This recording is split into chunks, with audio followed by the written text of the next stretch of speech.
વિદ્યાર્થી મિત્રો, આજે આપણે ધોરણ 9 ગુજરાતી ગદ્ય 18 પંગુમ લંઘયતે ગિરિમ ભાગ 1માં અરુણિમાના પાત્ર વિશે સમજીશું. તમને મેં સ્ક્રીન પર જે ફોટો બતાવ્યો છે તે આ પાઠનું મુખ્ય પાત્ર અરુણિમાનો ફોટો છે. વિશ્વાસનું એવરેસ્ટ અરુણિમા સિન્હા. પંગુમ લંઘયતે ગિરિમ. ઈશ્વરની કૃપા હોય તો પાંગણો પણ પર્વત ચડી શકે.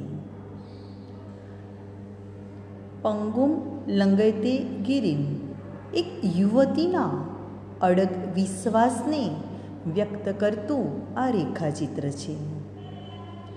અરુણિમા નામની રાષ્ટ્રકક્ષાની વોલીબોલ ખેલાડીને લૂંટારુઓ રાત્રે ટ્રેનમાંથી ફેંકી દે છે. વોલીબોલ રમતી હોય છે. CISFમાં જોડાવા માટે ઇન્ટરવ્યૂ આપવા માટે તે પદ્માવતી એક્સપ્રેસમાં નીકળે છે. ટ્રેનમાં તેની ચેઇન ખેંચવાનો કેટલાક બદમાશો પ્રયત્ન કરે છે. એની સામે લડત આપે છે, પણ એ બદમાશો એને ટ્રેનમાંથી બહાર ફેંકી દે છે. એ જ વખતે સામેથી આવતી ટ્રેન નીચે એનો પગ કપાઈ જાય છે. એ બદમાશો એને જ્યારે ફેંકે છે ત્યારે એનો પગ કપાઈ જાય છે બીજી સામેની ટ્રેન નીચે. પણ આવી વિકટ પરિસ્થિતિમાં હિંમત હાર્યા વગર એ પોતાના પગનું એનેસ્થેસિયા વગર ઓપરેશન કરાવે છે.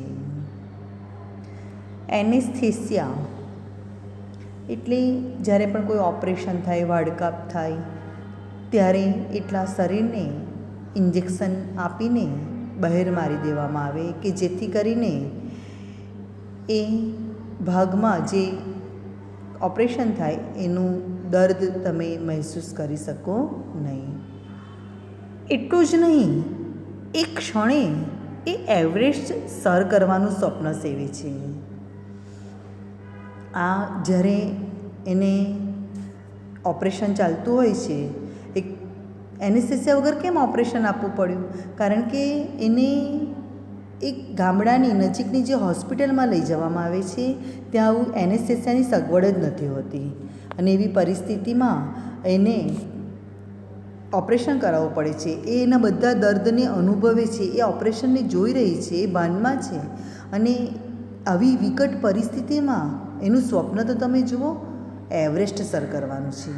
એક બાજુનો પગ કપાઈ રહ્યો છે અને એક બાજુ એ એવરેસ્ટ સર કરવાનું સ્વપ્ન સેવે છે. આ એક યુવતીના આત્મવિશ્વાસની ચરમસીમા છે.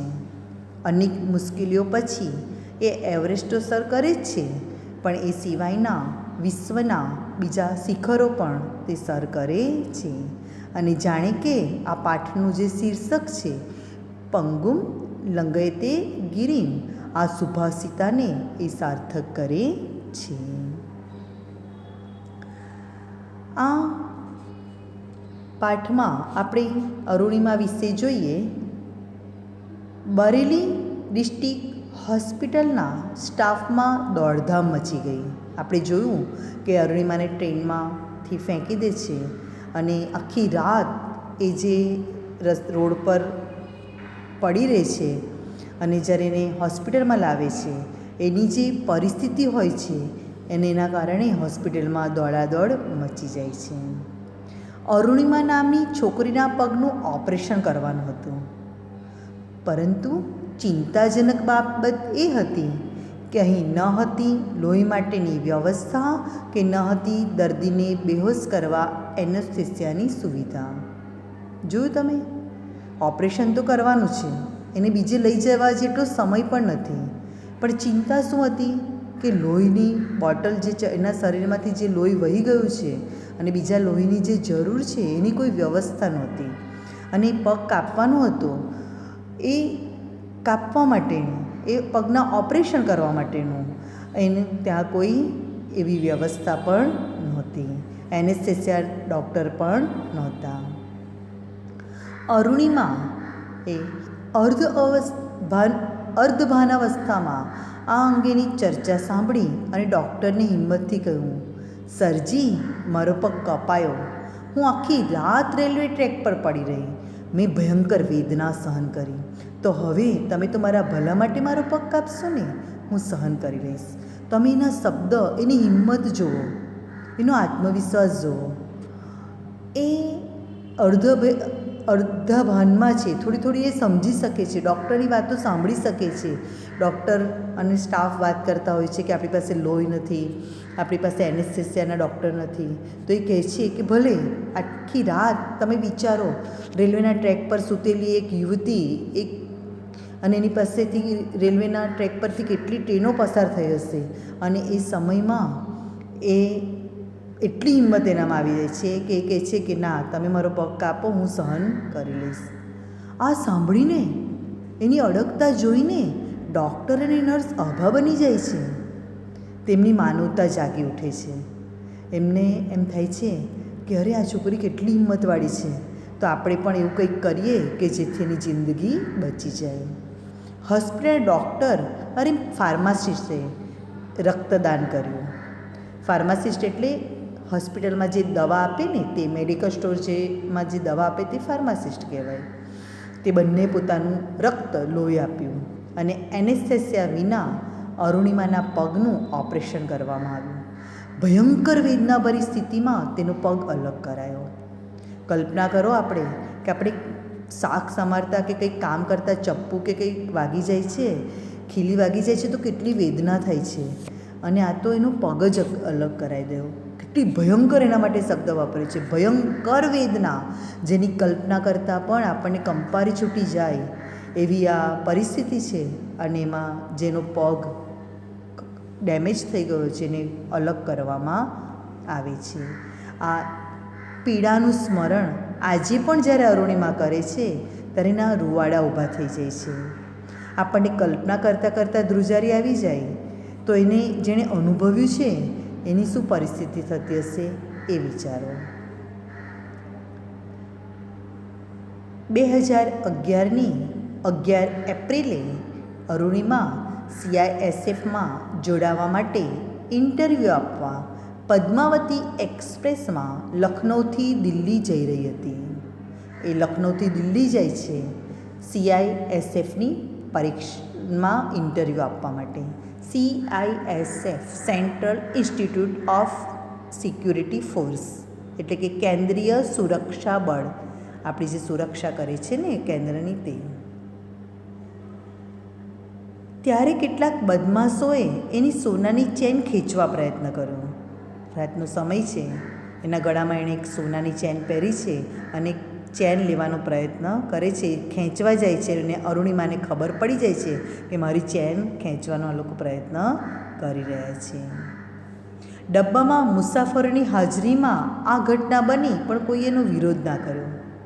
કેવા મનુષ્ય પણ આજે થતા જાય છે આપણે બધા, કે કંઈક કોઈની સાથે ખરાબ થાય છે ત્યારે આપણને એમ લાગે છે કે આપણને શું, મારી સાથે થોડું થાય છે, એમ કરીને આપણે એમાં એને બચાવતા નથી. ઘણીવાર તો એવી રીતે નથી બચાવતા કે કોઈની હિંમત જ નથી એનો સામનો કરવાની, એટલે પણ નથી બચાવતા હોતા. કોઈએ એમને અટકાવ્યા નહીં.